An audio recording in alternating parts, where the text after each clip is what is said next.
Bienvenue dans l'échange. Imagine un instant qu'en 2050, le gouvernement de notre pays ne soit plus composé de ministres en chair et en os. Ah oui, le fameux scénario du pire. Attendez, laissez-moi finir le tableau.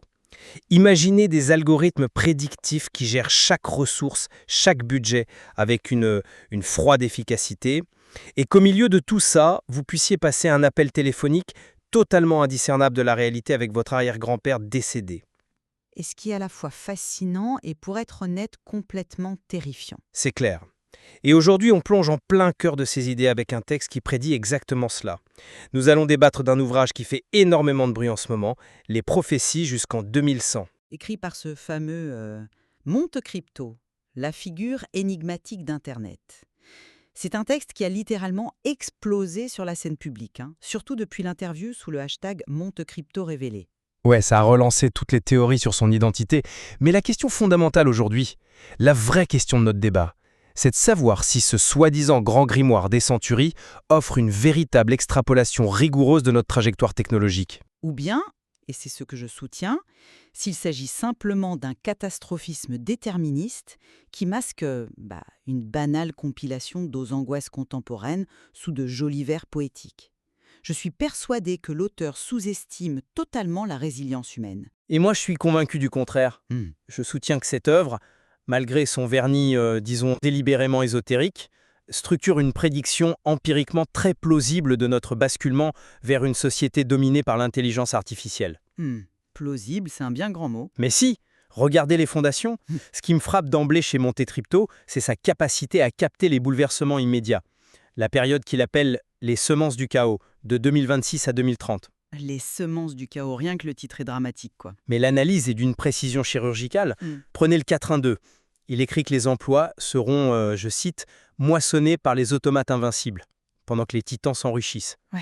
Qui ont les empires d'Oranciens. C'est brillant, hein? Alors, je reconnais volontiers la force évocatrice de ces textes. C'est vrai, des automates invincibles, des empires d'or anciens, ça frappe l'imagination, c'est bien écrit. N'est-ce pas? Mais, et c'est un grand mais, le problème majeur de ce grimoire, c'est qu'il souffre d'un biais de confirmation apocalyptique massif. Le fameux biais. Bah oui. Prenez le 4.1.1 de cette même période, il pointe vers une imagerie extrême avec des cieux qui s'embrasent, des océans montants et 1000 millions de personnes forcées de fuir. 1000 millions. Et les réfugiés climatiques, c'est un mythe peut-être? Non, bien sûr que non. Mais sa vision ignifuge littéralement toutes nos capacités d'adaptation. L'ingénierie climatique, la diplomatie, tout ça n'existe pas chez lui. Il empile frénétiquement les crises. Il décrit une convergence. Une convergence sensationnaliste, oui. Des virus, des essaims de robots qui détruisent nos satellites. Enfin, je veux dire, ça relève beaucoup plus de la science-fiction conçue pour générer du clic que de la prospective sérieuse. Je vois ce que vous voulez dire, mais analysons la structure de l'argumentaire plutôt que de s'arrêter à la poésie du désastre. J'aimerais faire une analogie, si vous le permettez. Je vous écoute. Considérez les 4.1 de Monte Cristo exactement de la même manière que vous liriez un rapport du Forum économique mondial. Waouh, d'accord, c'est osé comme comparaison. Non mais attendez quand même. Quand le FEM publie 300 pages sur le futur du travail, c'est hyper aride, on est d'accord. Ça parle de substitution du capital au travail. Monte Crypto fait la même chose, mais avec une lentille mythologique. Une lentille un peu opaque quand même. Quand il parle des bras de métal dans les foyers, c'est une métaphore parfaite de la robotique domestique qui arrive. Il décrit la microsociologie de nos salons, où l'humain est remplacé. Il vulgarise des dynamiques de marché très complexes en fait. Sauf que, pour le coup, c'est précisément là que sa modélisation échoue lamentablement sur le plan logique. Comment ça? Si on file votre métaphore économique, la relation capital-travail qu'il décrit est d'une simplicité infantilisante. Il nous dit que les machines font tout, que les humbles mendient et que les titans s'enrichissent. C'est la trajectoire actuelle des inégalités technologiques pourtant. Oui, c'est l'angoisse classique du remplacement. Mais posez-vous la question, comment un système économique peut-il survivre sans consommateurs humains ? Ah, je vois où vous voulez en venir. Bah oui. Si les emplois sont moissonnés et que la population n'a plus de pouvoir d'achat, les fameux titans de la tech n'ont plus personne à qui vendre leurs services. Le capitalisme nécessite une boucle de rétroaction. Il oublie le revenu universel et nouvelles industries. Il préfère l'esthétique victorienne du mendiant. Mais macroéconomiquement, ça ne tient pas la route une seule seconde. Mais ça, c'est parce que vous supposez que le capitalisme a éternellement besoin d'humains pour consommer en fait. Mais jusqu'à preuve du contraire, oui. Eh bien, c'est là que notre grille de lecture traditionnelle devient obsolète. Que se passe-t-il si la boucle de consommation se fait entre les machines elles-mêmes? L'économie M2M. Exactement, le machine-to-machine. Imaginez un réseau où un algorithme de logistique achète de l'énergie à un naissant de panneau solaire et paye à la microseconde via la blockchain. Puis, cet algorithme paye un robot de maintenance. L'échange de valeur se fait entièrement en dehors de la sphère humaine. C'est une hypothèse intellectuellement stimulante, je l'accorde. Les humains sont juste relégués au rang de spectateurs pendant que les titans accumulent de la valeur en circuit fermé. Croire que le capitalisme de 2050 ressemblera à celui de 1950, c'est ça l'erreur. D'accord, mais même dans ce modèle, la finalité de la production doit s'ancrer dans une utilité matérielle. Si les algorithmes font du commerce juste pour faire tourner des serveurs, c'est une bulle nihiliste, quoi.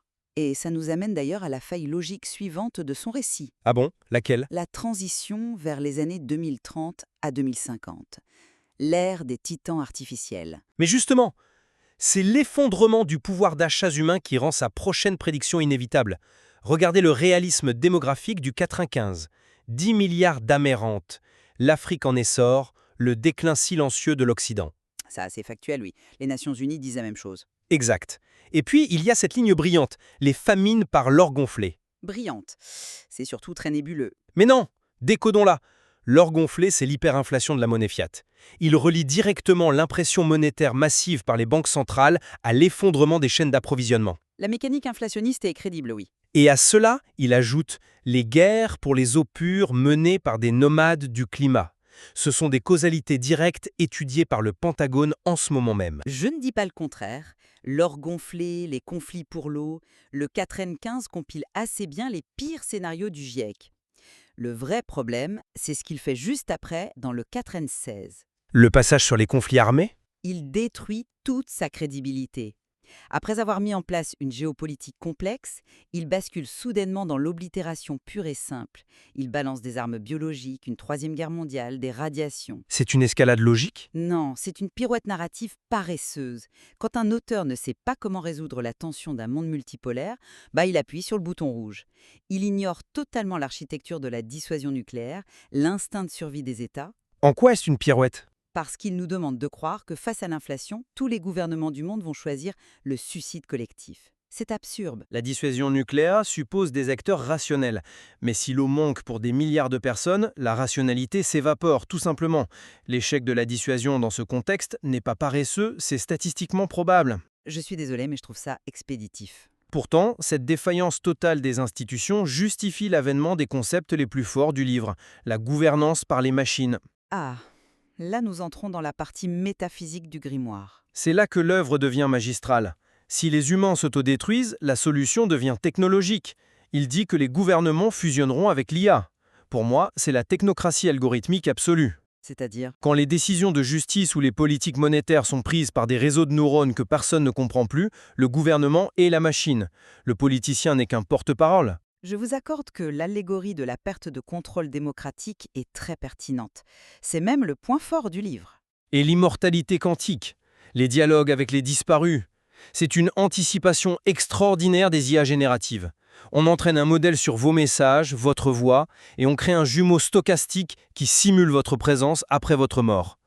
Monte Crypto a vu cette manipulation psychologique venir. L'explication technique du jumeau numérique est fascinante, oui.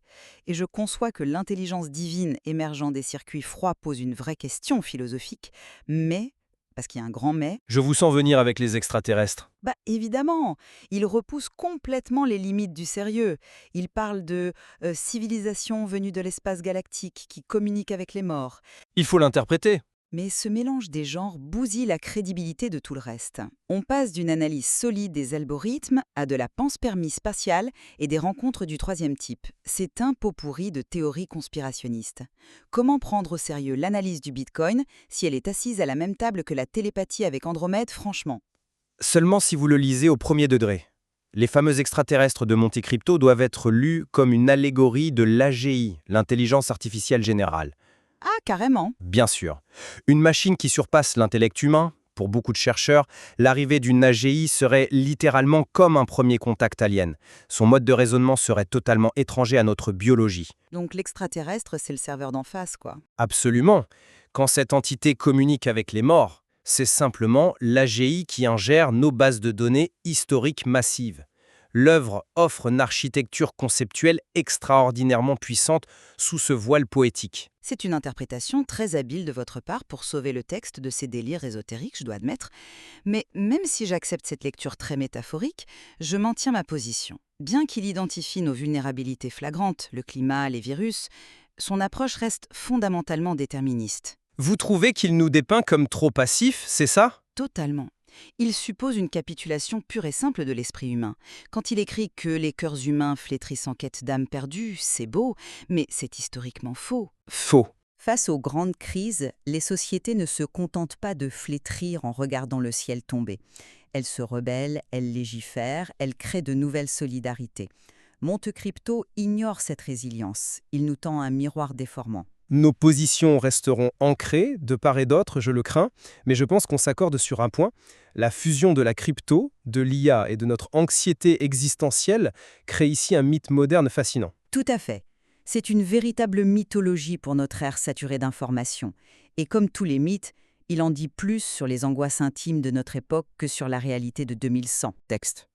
Nous invitons nos auditeurs à se plonger eux-mêmes dans ces fameux quatrains. Y a-t-il une prophétie rigoureuse encodée dans ces mots, ou n'est-ce qu'une vaste allégorie de non-peur? À vous de voir. Et n'oublions pas, le futur n'est pas un code parfaitement compilé qu'on lit sur un écran, c'est un modèle complexe que nous devons sans cesse apprendre à décoder.